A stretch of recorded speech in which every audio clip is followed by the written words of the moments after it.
ये जो इमर्जिंग सोनीपत का कारवां है ये आगे बढ़ रहा है।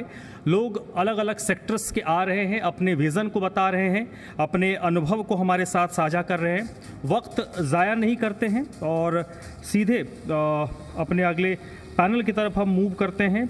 और इस पैनल को होस्ट करेंगी मेरी सहयोगी प्रिया। प्रिया को मैं मंच पे बुलाना चाहूँगा। और मिहिर गुप्ता जी ये डायरेक्टर हैं राजधानी ग्रुप के।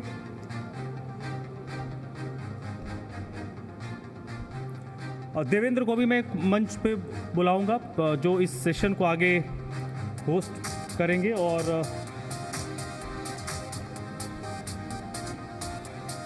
और वेनी थॉमस जी को मैं मंच पे बुलाना चाहूँगा। मैम प्लीज़ आप भी आएँ और अपने अनुभव को साझा करें, क्योंकि जो इमर्जिंग सोनीपत है का हमारा ये मंच है, इसमें हर सेक्टर के लोग आते हैं जो अपने अपने अनुभव को बताते हैं। और एजुकेशन का सेक्टर हो या फिर रियल एस्टेट का सेक्टर हो, मेडिकल का सेक्टर हो, मार्केट से जुड़ा कोई कारोबार हो, कोशिश यही होती है कि सभी लोग अपने अपने क्षेत्र में काम करें।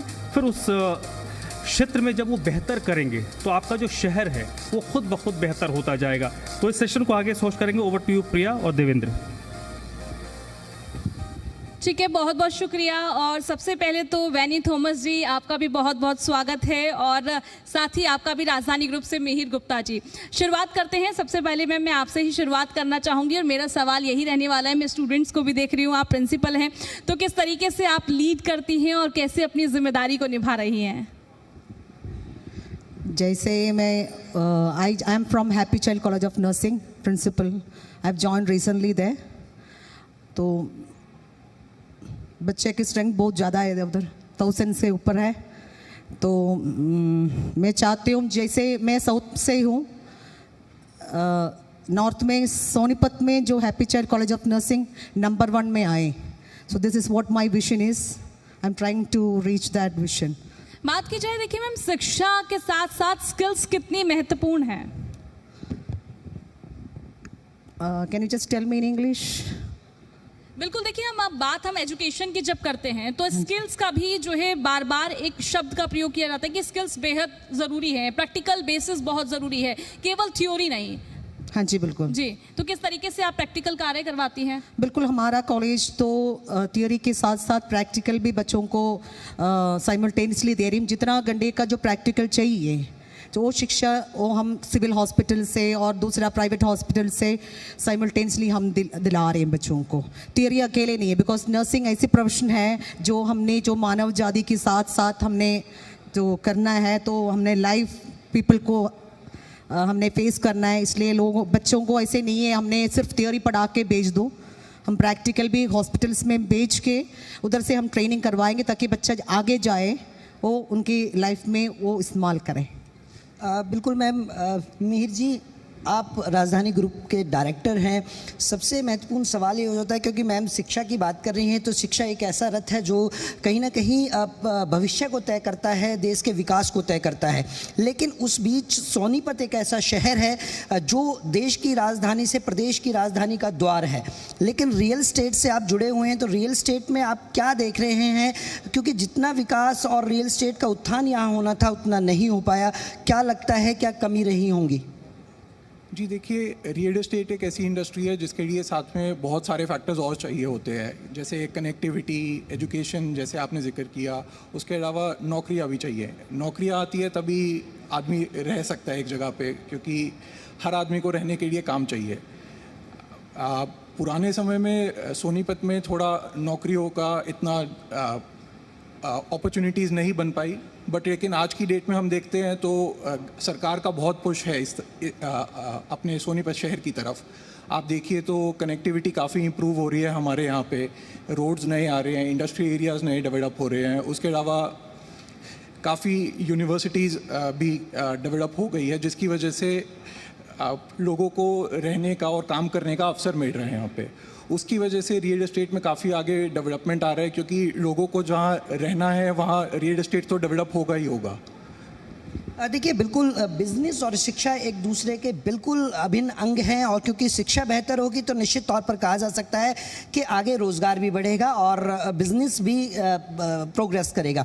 मैम, किस तरह से आप देख रहे हैं, क्योंकि स्वास्थ्य सेवाओं से आप जुड़े हुए हैं, तो और कितना इसमें अवसर है इस कोर्सेज़ में, नर्सिंग कोर्सेज़ में, और किस तरह से इसको अब आगे आप बढ़ा रहे हैं और किस तरह से इसमें छात्राओं का भविष्य आप देख रहे हैं?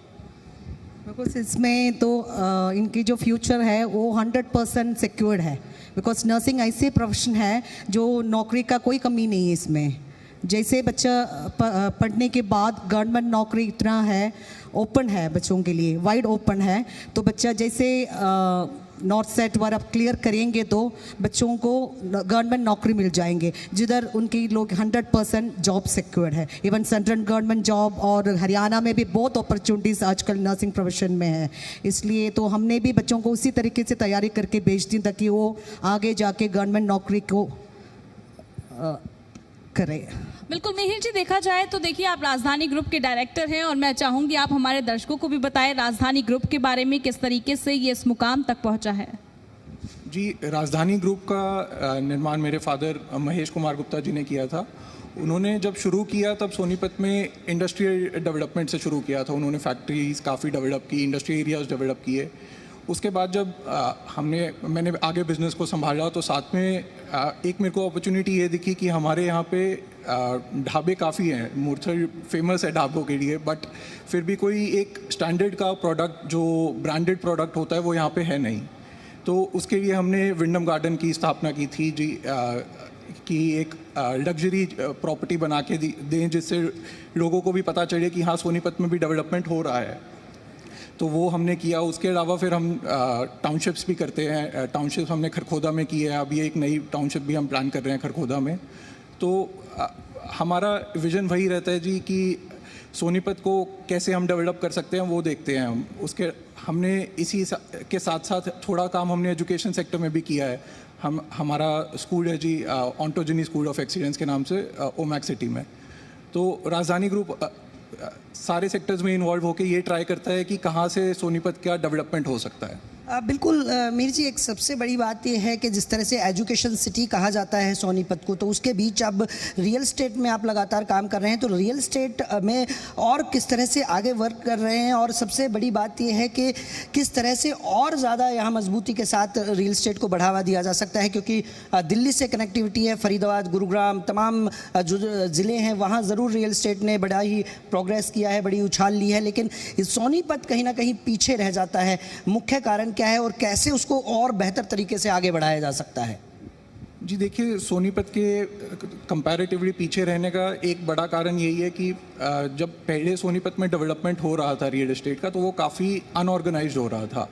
आप देखिए तो पहले जैसे जिक्र भी हुआ इसी मंच पे कि पहले यहाँ पे कच्ची कॉलोनियाँ काटी जाती थी, पर लेकिन जैसे जैसे सरकार की पॉलिसी चेंज हो रही है उसके हिसाब से डेवलपर्स भी चेंज करके उसको प्लॉटेड डेवलपमेंट्स में आए।